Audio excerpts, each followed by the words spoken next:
अरे नेहरू जी चले गए, नेहरू जी को जो करना था वो कर गए, और नेहरू जी ने जो देश के लिए किया वो देश के लोगों को याद है। आप बताइए कि आप क्या किए हैं।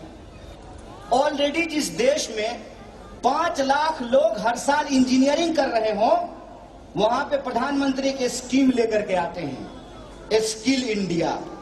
हम इंडिया को स्किल दिलाएंगे। अरे महाराज, इंडिया के पास ऑलरेडी बहुत स्किल है, स्किल ले लेके हम लोग बैठे हुए हैं। आप ये बताइए कि आप इंडिया को जॉब कब दिलाएंगे, आप नौकरियां कब दिलाएंगे। तो 20 साल में बिहार को गोल्डन नहीं बनाए और 5 साल और मांग रहे हैं गोवा के चुनाव में कि गोवा को गोल्डन बना देंगे। झूठ कोई इनसे बोलना सीखे, झूठ बोलने में ये माहिर हैं। सही बोले प्रधानमंत्री जी, आप सचमुच प्रधानमंत्री और मुख्यमंत्री की सरकार नहीं चला रहे हैं, आप अपनी मित्रों की ही सरकार चला रहे हैं। देश का नाम लेते हैं और दोस्तों देश की संपत्ति बेचते हैं। उनको कह दीजिए हमको जिसको वोट देना है देंगे, और यहाँ विकास हो रहा था, विकास होगा।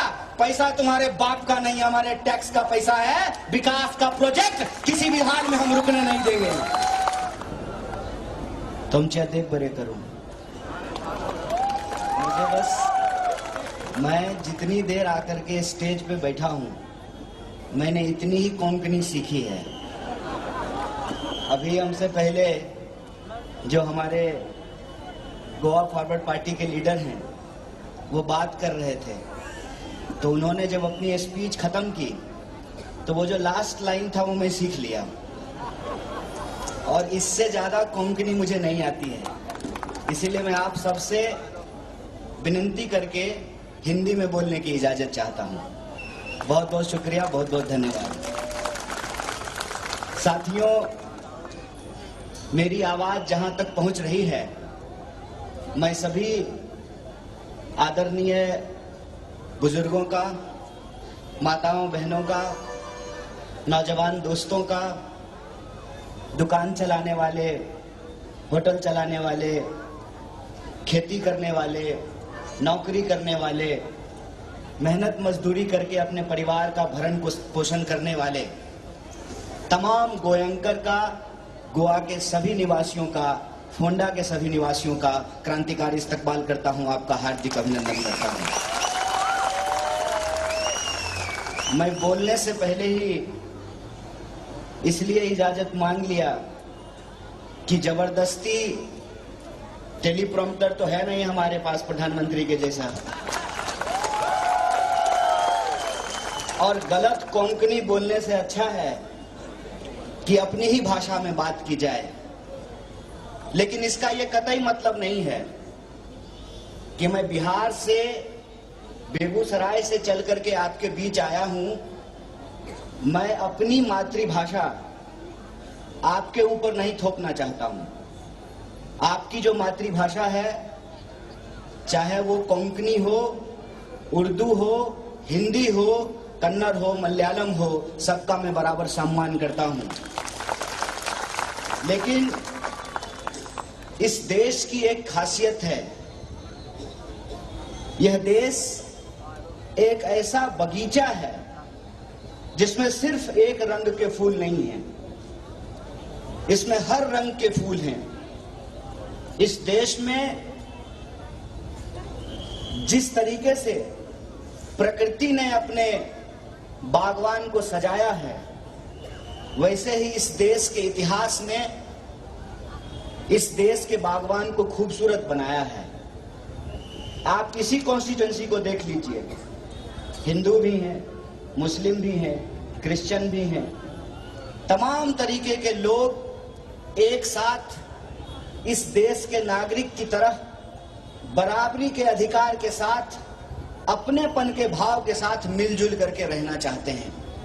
ये हमारी सच्चाई है। और जो हमारी खुशियां हैं और हमारी जो तकलीफें हैं, वो भी अलग अलग नहीं है। मैं इसका एक सिंपल एग्जाम्पल आपको देता हूं। ऐसा करते हैं कि अलग अलग अटायर पहन लेते हैं। कोई हिंदू का अटायर पहन ले, कोई क्रिश्चियन का कपड़ा पहन ले, और कोई मुस्लिम का अटायर पहन ले। बगल में पेट्रोल पंप है हिंदुस्तान पेट्रोलियम का, एकदम बगल में। वहां पर जाते हैं अपनी अपनी स्कूटी लेकर के और ये देखते हैं कि हमारे कपड़ों को देख करके पेट्रोल पंप वाला पेट्रोल का अलग अलग दाम लेता है कि नहीं लेता है। कहते हैं ना, एक कहावत है, हाथ कंगन को आरसी क्या, पढ़े लिखे को फारसी क्या। इसमें क्या दिक्कत है? हमारे जीवन की जो समस्याएं हैं जिससे हम रोज जूझते हैं वो है महंगाई। हमारे जीवन की समस्याएं हैं कि हमारे परिवार के नौजवानों को नौकरियां नहीं मिल रही है, वो है बेकारी।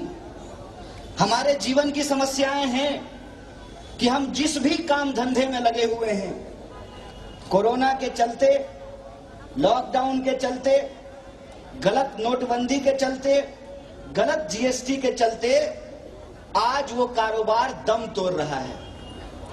बहुत दूर तो नहीं है, आपके आसपास बहुत सारे बीचेज हैं। किसी भी सैक वाले से जाकर के पूछिए कि पिछले 2 साल में उनके साथ क्या हुआ है। जब थोड़ा सा धंधा चलना शुरू होता है तो प्रधानमंत्री का रात का 8 बजे वाला भाषण आ जाता है, भाइयों और बहनों, पता ही नहीं है कि ये इंसान इस बार क्या बंद कर देगा।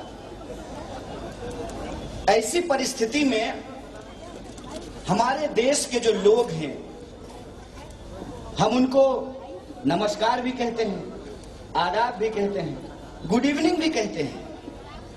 मसला क्या है? मसला यह है कि हमारी अपनी एक पहचान है, वो अलग अलग हो सकती है, लेकिन वो पहचान हमने जानबूझ करके नहीं प्राप्त की है। वो पहचान हमको हमारे जन्म के साथ ही मिल जाता है।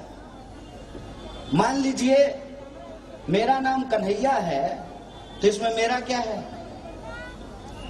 क्या हमने जो है कहीं एप्लीकेशन दिया था क्या कि ऐसा कीजिए प्रभु कि मुझे बिहार में पैदा कीजिए और जो है हमें जो है कन्हैया नाम दिलवा दीजिए।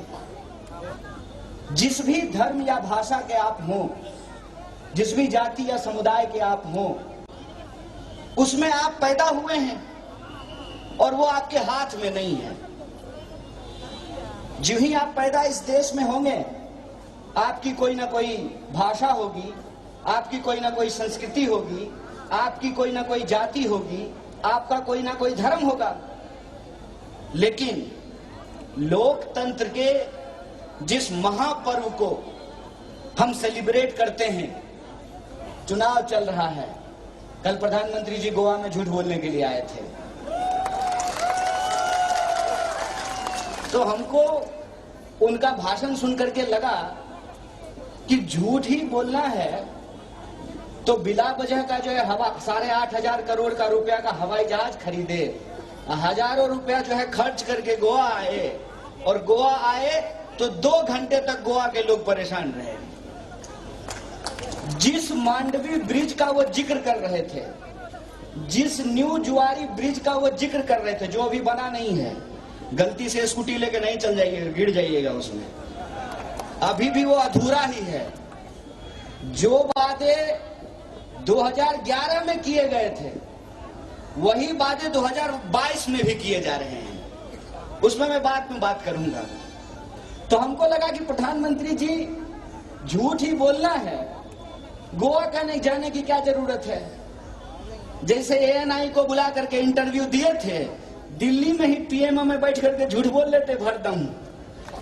आजकल पार्लियामेंट में भी आप यही कर रहे हैं। मैं उस पूरे भाषण में एक जो सबसे इंटरेस्टिंग चीज है वो आपसे साझा करना चाहता हूं। मैंने अपने राज्य का नाम लिया, अपने जिले का नाम लिया। हमारा गोवा के इतिहास के साथ सच वाला, प्रधानमंत्री जी वाला नहीं, वो देश के किसी कोने में जाते हैं, अपना रिश्ता वहां से निकाल लेते हैं। मैं आपको सचमुच एक हिस्ट्री बताता हूं कि हमारे इलाके के नौजवान गोवा लिबरेशन मूवमेंट में शामिल होने के लिए आए थे, और ये जो साहब हैं ये एक बार झूठ बोलते बोलते ये बोल दिए कि प्रधानमंत्री हम भी शामिल हुए थे 7.5 साल की उम्र में। झूठ का कोई सर पैर नहीं होता है। और उसी झूठ की कड़ी में इन्होंने कहा कि नेहरू जी नहीं चाहते थे कि गोवा आजाद हो जाए। मैं आप सब लोगों से जानना चाहता हूं, आप गोवा के लोग हैं, अगर नेहरू जी नहीं चाहते थे कि गोवा आजाद हो जाए तो गोवा आजाद हुआ। गोवा आजाद होने के बाद यहां चुनाव हुआ। चुनाव जब हुआ, कांग्रेस जीती थी कि बीजेपी जीती थी? कांग्रेस ही जीती थी ना, मैं ठीक बोल रहा हूं? जो पार्टी जीती, जिस पार्टी को यहां के लोगों ने आशीर्वाद दिया, उसके काम को और उसके इतिहास को भुला दिया जाए। और जो अभी आए हैं और वो कह रहे हैं कि गोवा का इतिहास 2011 से ही शुरू हुआ है, इस इतिहास को आप मानेंगे? उसी तरह से 1980 में बीजेपी बनी, 2014 में फुल मेजॉरिटी मिला, और वो कह रहे हैं कि भारत का इतिहास 2014 से ही शुरू हुआ है। मैं कहता हूं, चाहे आप धर्म की बात कर लीजिए या देश की बात कर लीजिए, हिंदू धर्म आरएसएस बीजेपी के बनने के पहले था, है और रहेगा। बेईमानी करना बंद कीजिए। भारत देश जो सभी धर्म के लोगों का देश है, जिस देश का अपना एक संविधान है, वो देश आपसे पहले था, है और रहेगा। आप बेईमानी करना बंद कर दीजिए। मसला क्या है? मसला यह है कि आप में से बहुत सारे लोगों ने हाथ की सफाई देखी होगी, जादूगर की। मैं अपने बचपन का एक अनुभव आपको सुनाता हूं। मैं स्कूल से लौट रहा था तो चौराहे पे नुक्कड़ पर एक जादूगर जादू दिखा रहा था। उस जादूगर ने जादू में यह दिखाया कि उसने कागज से नोट बनाया। मैं बहुत खुश हो गया। ये जादू मुझे भी सीखना है। पढ़ने की क्या जरूरत है? सारा कॉपी और किताब के जितने पेज हैं सबको नोट में बदल देंगे। जादू खत्म हुई और वही जादूगर जो पब्लिक जमा थी उससे पैसा मांगना शुरू कर दी। वो मेरे पास भी आया, बोला निकाल बचवा कुछ। हमने कहा मेरे पास सिर्फ कागज है, आप कहें तो मैं अपनी कॉपी दे देता हूं, आप नोट बना लीजिएगा, क्योंकि आपको तो कागज से नोट बनाने के लिए आता है। बोला बच्चा हो, बड़े होगे तो समझ जाओगे। बड़े हो गए हैं, समझ में आ गया है। ये कहते हैं कि हम गोवा में 5,000 करोड़ का इन्वेस्टमेंट लाएंगे। आप 5,000 करोड़ का इन्वेस्टमेंट लाएंगे, आप देने वाले हैं। अरे आप कौन होते हैं देने वाले? आप हमारा खून चूसते हैं टैक्स के रूप में। कोरोना हुआ, उससे पहले नोटबंदी हुई, जीएसटी हुई, धंधे का नुकसान हुआ। मैं दुकानदारों से पूछना चाहता हूं, कोरोना के दौरान जो नुकसान हुआ, सरकार ने आपको कितना मुआवजा दिया है, आपको कितना फायदा पहुंचाया है? कहते हैं कि हम हॉस्पिटैलिटी बिजनेस को बढ़ावा देने के लिए 5 लाख करोड़, मुंह ही तो है, कुछ भी बोल देंगे, बोलने में थोड़ी टैक्स लगता है। 5 लाख करोड़ का पैकेज लेकर के आए हैं। एक तो पैकेज से ज्यादा घपला और कुछ नहीं होता है। जो नौजवान बीटेक किया है, एमबीए किया है, नौकरी के लिए जब इंटरव्यू देने के लिए जाता है तो एचआर वाले कहते हैं कि आपको हम पैकेज देंगे। सरकार भी कहती है हम आपको पैकेज देंगे। और पैकेज में होता क्या है? पैकेज में एक्चुअली यह बात भुलाने की कोशिश की जाती है कि आपके हाथ में कितना पेमेंट दिया जाएगा। 5 लाख करोड़ का आप पैकेज दे रहे हैं, ग्राउंड पे क्या हो रहा है? इससे पहले भी आपने जो है 1 लाख करोड़ का पैकेज दिया, उससे पहले भी आपने 30 लाख करोड़ का पैकेज दिया। मैं ईमानदारी से आप लोगों से पूछना चाहता हूं, पिछले 2 सालों के भीतर आसमान छूती हुई महंगाई हम जूझ रहे हैं। और जब किसी बीजेपी के वर्कर से पूछिएगा कि भाई पेट्रोल और डीजल इतना महंगा क्यों हो गया है, कहता नहीं नहीं तुमको समझ में नहीं आता है, मोदी जी देश के लिए बहुत अच्छा काम कर रहे हैं। जो भी सवाल पूछें उसके जवाब में भाजपा वाले यही कहते हैं। उनसे पूछिए कि हमारे खाते में 15 लाख रुपया क्यों नहीं आया, काला धन वापस क्यों नहीं आया, सारे भ्रष्टाचारी जेल में क्यों नहीं गए, बेरोजगारी क्यों नहीं घटी, किसानों की आमदनी क्यों नहीं बढ़ी। 2022 में हम लोग खड़े हैं, प्रधानमंत्री जी ने पार्लियामेंट में खड़ा होकर के कहा था कि 2022 तक किसानों की आमदनी डबल हो जाएगी। अब 2022 तक आ गया है तो प्रधानमंत्री कहते हैं कि ये 2047 में होगा, और 2047 में हो सकता है कहते हैं कि ये 2085 में होगा। ये लगातार जो है झूठ बोलते जा रहे हैं। उनके समर्थक से आप प्रश्न कीजिए तो कहेंगे नहीं तुम लोगों को समझ में नहीं आता हो, तुम लोग सरकार के विरोधी हो इसीलिए तुम समझते नहीं हो। मेरी एक भाजपा समर्थक दोस्त है, हर सवाल के जवाब में जब वो कहती थी ना, हम बोले देखो बहन, हमको लगता है कि हम नहीं समझ पा रहे हैं, तुम खूब समझते हो, और मैं भगवान से दुआ मांगता हूं कि तुमको नरेंद्र मोदी जैसा पति मिल जाए। गुस्सा हो गई क्योंकि बात सच्चाई पे आ गई। वो समझ गई ये तो हमको जसोदाबिन बनाने के चक्कर में है। जो घर का नहीं हुआ वो देश का होगा। जुबान चलाने और देश चलाने में फर्क होता है। 7 साल से आप प्रधानमंत्री हैं, 8वां साल शुरू हो गया है। 7 साल से आप प्रधानमंत्री हैं और हर सवाल के जवाब में ये नेहरू के पास चले जाते हैं। अरे नेहरू जी चले गए, नेहरू जी को जो करना था वो कर गए, और नेहरू जी ने जो देश के लिए किया वो देश के लोगों को याद है। आप बताइए कि आप क्या किए हैं। ये चाहते हैं कि देश के लोगों के जो बुनियादी सवाल हैं, रोजी रोटी, कपड़ा, मकान, शिक्षा, स्वास्थ्य, सड़क, बिजली, पानी, इस पे बात नहीं हो। जब भी चुनाव हो तो इसको ये जबरदस्ती धर्म पे ले जाने की कोशिश करते हैं। जब भी किसी भी राज्य में चुनाव हो तो आप देखिए कि ये अपने खरीदे हुए टीवी चैनल के माध्यम से कोई ना कोई विवाद खड़ा करके देश की जनता को गुमराह करने की कोशिश करते हैं। और जो वादा इन्होंने खुद किया था, ऐसा तो नहीं है ना कि बीजेपी का घोषणा पत्र नेहरू जी छपवा के बंटवा देते हैं, ऐसा तो नहीं है ना। भाजपा के लोग जो आपसे वोट मांगने के लिए आ रहे हैं तो उसका घोषणा पत्र तो बीजेपी ही छपवाई है ना, कहीं कांग्रेस के लोग तो नहीं छपवा करके बंटवा दिए हैं भाजपा के नाम से। प्रधानमंत्री जो भाषण देते हैं वो तो भाजपा ही लिख के देता होगा ना। ऐसा तो नहीं है कि प्रधानमंत्री का भाषण कांग्रेस वाले बदल देते हैं। प्रधानमंत्री अपने ही मुंह से बोले थे ना कि हर साल 2 करोड़ नौकरी देंगे, बोले थे कि नहीं बोले थे? आपके खाते में 15 लाख रुपया आएगा, किसानों की आमदनी दुगुनी की जाएगी, ये सब प्रधानमंत्री के शब्द हैं। कल प्रधानमंत्री आए तो कल भी यही बात दोहरा रहे थे कि गोवा गोल्डन हो जाएगा, गोवा का फुल फॉर्म बता रहे थे। गोवा गोल्डन कैसे होगा ये तो बताइए। पहली बार गोवा में सबसे ज्यादा बेरोजगारी है 50 साल में, इतनी ज्यादा बेरोजगारी कभी नहीं थी। और आंकड़े बताते हैं कि 25,000 नौजवानों ने आत्महत्या कर ली। क्या कैसे नहीं कर लेगा मुझे बताइए।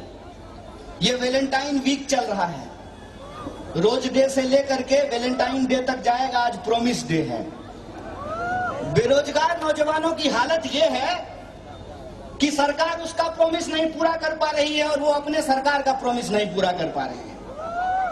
लड़की पूछती है कब ब्याह होगा, शादी कब मनाओगे, वो कहता है जब नौकरी मिलेगी। बोला पिछले 4 साल से यही बोल रहे हो कि जब नौकरी मिलेगी तो शादी मनाएंगे। तो बोला पिछले 4 साल से वैकेंसी ही नहीं आ रही है, ना वैकेंसी आ रही है, ना नौकरी मिल रही है, ना शादी हो रही है। क्या वैलेंटाइन डे मनाएगा लोग? ये स्थिति है कि घर के अंदर एक लोग कमाने वाला है, 5 लोग 7 लोग खाने वाला है। ऐसा नहीं है कि वो पढ़ा लिखा नहीं है। मैं आपको एक आंकड़ा बताता हूं कि हर साल देश में 5 लाख लोग इंजीनियरिंग करते हैं, बीटेक करते हैं।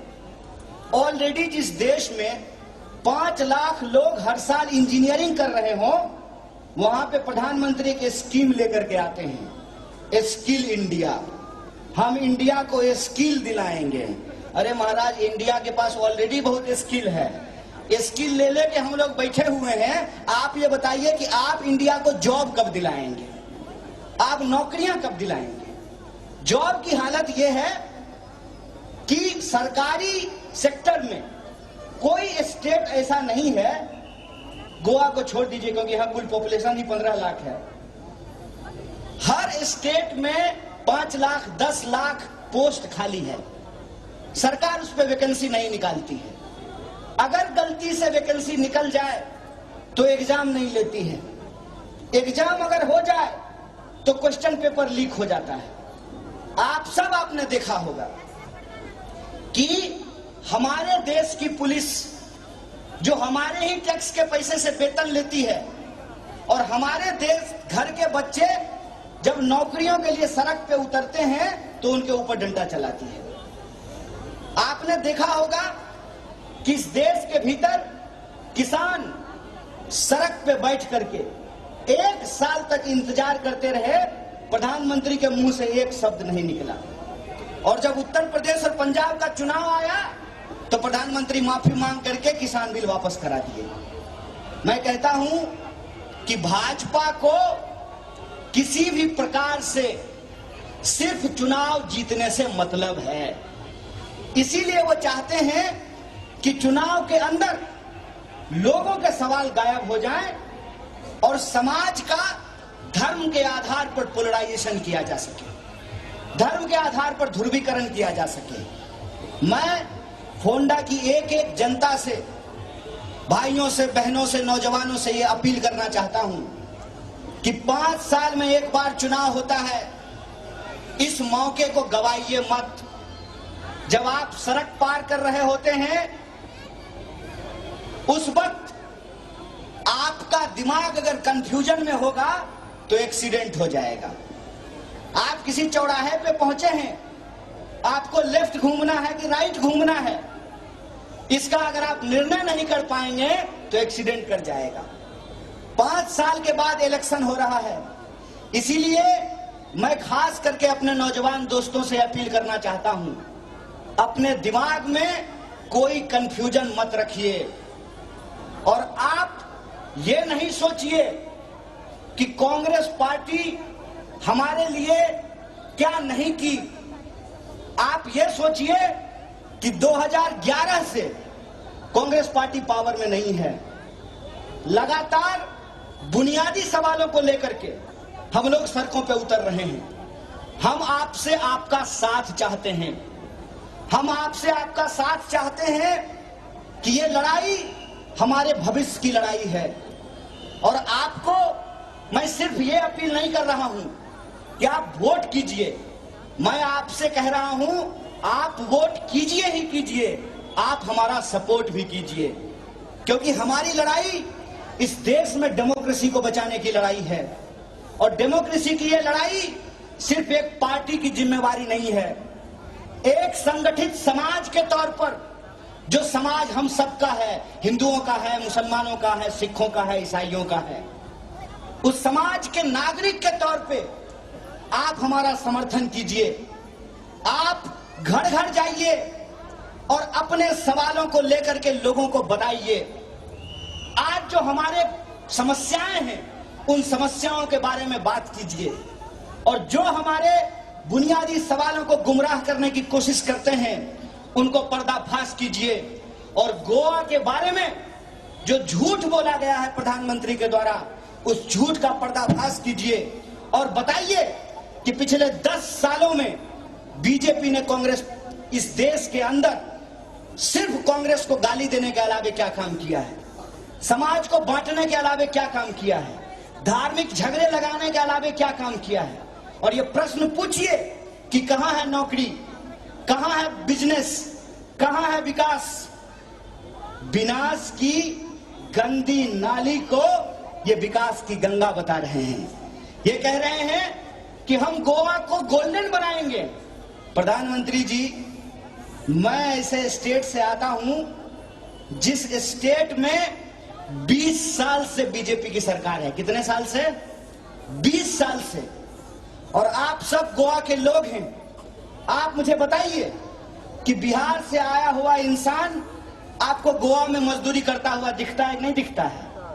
तो 20 साल में बिहार को गोल्डन नहीं बनाए और 5 साल और मांग रहे हैं गोवा के चुनाव में कि गोवा को गोल्डन बना देंगे। झूठ कोई इनसे बोलना सीखे। झूठ बोलने में ये माहिर हैं। मैं कहता हूं गोवा गोल्डन है। गोवा गोल्डन है गोवा के लोगों से। और गोवा के जो गोल्डन लोग हैं उनका जो सवाल है वो चुनाव का मुद्दा होना चाहिए। और उनका सवाल ये है कि हर नौजवान को नौकरी मिलनी चाहिए। पेट्रोल और डीजल 80 रुपए से ज्यादा में नहीं बिकना चाहिए। जो विकास की योजनाएं आधे अधूरी हैं, उस विकास की योजनाओं को पूरा किया जाना चाहिए। और टूरिज्म की बात करते हैं ये, मैं कहता हूं टूरिज्म का फायदा भी गोवा के लोगों को तब मिलेगा जब उसमें आपका पार्टिसिपेशन रहेगा। वरना न्यू जुआरी ब्रिज बनने दीजिए, थैला भर भर के व्यापारी आएगा और जबरदस्ती गुंडों के बदौलत आपको आपके घर से निकाल करके आपका जमीन जबरदस्ती खरीद करके ले जाएगा। ये गोवा बनाना चाहते हैं। टूरिज्म विकसित होगा, लेकिन टूरिज्म विकसित तब होगा जब उसमें गोवा के जो मूल निवासी हैं उनका पार्टिसिपेशन होगा। डेवलपमेंट पार्टिसिपेशन से होता है, वो इंक्लूसिव होता है, तब उसका फायदा वहां के लोगों को मिलता है। वरना मैं आपको बता दूं, भारत के किसी भी टूरिस्ट स्पॉट पे चले जाइए, प्लेट साफ करने वाला लोकल और होटल का मालिक किसी और जगह का होता है। हमको ऐसा डेवलपमेंट नहीं चाहिए। इसीलिए मैं आपसे कहना चाहता हूं कि गोवा के लोगों का जो सवाल है वो सवाल रोजी रोजगार का सवाल है, वो सवाल विकास का सवाल है। और ये रोजी रोजगार और विकास का सवाल तभी पूरा होगा जब फियरलेस होकर के हम अपनी जिंदगी को जी सकते हैं, अपने अधिकारों का एक्सरसाइज कर सकते हैं। हमको इस देश के संविधान ने जो अधिकार दिया है उसको हम जीते हुए अपने जीवन को आगे बढ़ा सकते हैं और अपने आने वाली पीढ़ी को बेहतर बना सकते हैं। ये क्या करते हैं? मुद्दों को भटकाने के लिए आज की बात नहीं करते हैं, फ्यूचर की बात नहीं करते हैं, बार बार आपको झूठे इतिहास के दलदल में ले जाते हैं ताकि आपके बच्चे का भविष्य बिगाड़ सकें। इसीलिए मैं आपसे कहता हूं भाजपा के लोगों से डरने की जरूरत नहीं है। भाजपा के लोग आजकल गोवा चुनाव प्रचार में घूम घूम करके वोटर को डरा रहे हैं, उनको धमका रहे हैं और कहते हैं कि डबल इंजन की सरकार नहीं रहेगी तो डेवलपमेंट का प्रोजेक्ट रुक जाएगा। भाजपा के समर्थक गोयनकर को जाकर कहते हैं कि बीजेपी को वोट नहीं दीजिएगा तो जितना डेवलपमेंट का प्रोजेक्ट चल रहा है वो बंद हो जाएगा। तो मैं आपको एक बात कहना चाहता हूं, केरल के एक साथी हमारे बीच में बैठे हुए हैं, आज तक केरल में भाजपा की सरकार नहीं बनी है। क्या केरला डेवलप नहीं है? 20 साल से बिहार में भाजपा की सरकार है, तब भी जो है गोवा के डेवलपमेंट को हम नहीं छू पाए हैं। ये जो लोग डरा रहे हैं उनको कह दीजिए हमको जिसको वोट देना है देंगे और यहाँ विकास हो रहा था, विकास होगा। पैसा तुम्हारे बाप का नहीं, हमारे टैक्स का पैसा है। विकास का प्रोजेक्ट किसी भी हाल में हम रुकने नहीं देंगे। ये कहते हैं कि भाजपा को वोट नहीं दीजिएगा तो विकास कार्य रुक जाएगा। डबल इंजन की सरकार बनाइए। साहब, इस महंगाई में जहां पेट्रोल 100 रुपये लीटर बिक रहा हो, वहां जब घर में 2 कार चलाना मुश्किल हो तो 2 इंजन वाली सरकार चलाना भी मुश्किल होता है। एक तो प्रधानमंत्री और दूसरा कह रहे थे मुख्यमंत्री। और मुख्यमंत्री के बारे में प्रधानमंत्री जी ने कहा कि ये तो अपने आप को मुख्य मित्र कहते हैं। सही बोले प्रधानमंत्री जी। आप सचमुच प्रधानमंत्री और मुख्यमंत्री की सरकार नहीं चला रहे हैं, आप अपनी मित्रों की ही सरकार चला रहे हैं। देश का नाम लेते हैं और दोस्तों देश की संपत्ति बेचते हैं। इसीलिए मैं गोवा के तमाम साथियों से आग्रह करना चाहता हूं कि कोई कंफ्यूजन नहीं रखना है। आर पार की लड़ाई है। पांचों राज्य में कांग्रेस भाजपा के मुकाबले में खड़ी है और ये लड़ाई सिर्फ हमारे लिए प्रधानमंत्री और मुख्यमंत्री बनने की लड़ाई नहीं है। ये लड़ाई हमारे लिए इस देश की जो संस्कृति है, इसकी जो एकता है, उसको बचाने की लड़ाई है। इसीलिए मैं गोवा के आप तमाम साथियों से अपील करना चाहता हूं। हमारे दो प्रत्याशी दोनों आसपास के कॉन्स्टिट्यूंसी के आपके बीच में मौजूद हैं। इनको एमएलए की तरह नहीं, कांग्रेस पार्टी के एक सिपाही की तरह वोट दीजिए। और एक बात कहता हूं कि जो कहते हैं कि कांग्रेस के एमएलए जीत करके भाग जाते हैं, देखिए ऐसा है ना कि जिनको भागना होता है ना वही भाग जाते हैं। जिनको आज देश बचाने के लिए लड़ना है वो एड़ी टिका करके कांग्रेस में टिके हुए हैं, और जो बाहर थे वो भी कांग्रेस में आ गए हैं, क्योंकि हम इस देश से प्यार करते हैं। हमारे लिए राजनीति का मतलब जनता के हक और अधिकार के लिए लड़ना होता है। और लड़ाई का जहां तक संदर्भ है तो मैं आखिरी बात बोलकर अपनी बात खत्म करना चाहता हूं कि जो कांग्रेस पार्टी इस देश की आजादी के लिए लड़ी थी, वही कांग्रेस पार्टी इस देश की आजादी को बचा सकती है। इसीलिए आप अपने जीवन में जब जो भी निर्णय लेते हैं तो आप अनुभव पे भरोसा करते हैं। आप उस टेलर के पास कपड़ा बनवाना चाहते हैं जो टेलर 50 साल से आपका कपड़ा बनवा रहा हो। आप उस वकील के पास अपना मुकदमा देना चाहते हैं जो 50 साल से केस लड़ रहा हो। आप उस डॉक्टर के पास दिखाना चाहते हैं जो 50 साल से आपके परिवार को देख रहा हो। आप अपने निर्णय को लेकर के अनुभव पे ध्यान देते हैं। अंग्रेजी में एक कहावत कही गई है, there is nothing before experience. Congress party को देश चलाने का अनुभव है, कांग्रेस पार्टी को गोवा चलाने का अनुभव है। आपने एक नए ड्राइवर के हाथ में गाड़ी देकर के देख लिया, ये न्यू जुआरी ब्रिज से उसको पानी में गिरा दिया है। इस नए ड्राइवर को सीट से हटाइए, एक्सपीरियंस देश के चलाने वाले जो कांग्रेस के सच्चे सिपाही हैं उनका समर्थन दीजिए। और एक आखिरी बात बोल करके कहते हैं, जाके पैर न फटे विवाई, वो का जाने पीड़ पड़ाई। जो औरत बच्चा पैदा करती है उसको पता होता है कि प्रसव की पीड़ा क्या होती है। इसीलिए मैं आपसे कह रहा हूं कि हम लोग कांग्रेस पार्टी के कार्यकर्ता इस देश से मोहब्बत करते हैं। इस देश को बनाने में हमारी पार्टी का योगदान है। और जिस नेहरू को ये गाली देते हैं, अगर वो नेहरू नहीं होते तो देश का ये स्वरूप नहीं होता। आज उस स्वरूप को ये बिगाड़ना चाहते हैं कपड़ों के नाम पर, धर्म के नाम पर, मंदिर मस्जिद के नाम पर। ये देश को हम बिगड़ने नहीं देंगे। आप अपना समर्थन दीजिए। गोवा से एक संदेशा पूरे भारत को दीजिए कि भारत सबका था, है और सबका रहेगा। इसी आशा और विश्वास के साथ कि आपका समर्थन हमको मिलेगा, आप तमाम लोगों का शुक्रिया अदा करता हूं। शुक्रिया। इनकलाब जिंदाबाद, हमारी एकता जिंदाबाद, गोवा की जनता जिंदाबाद।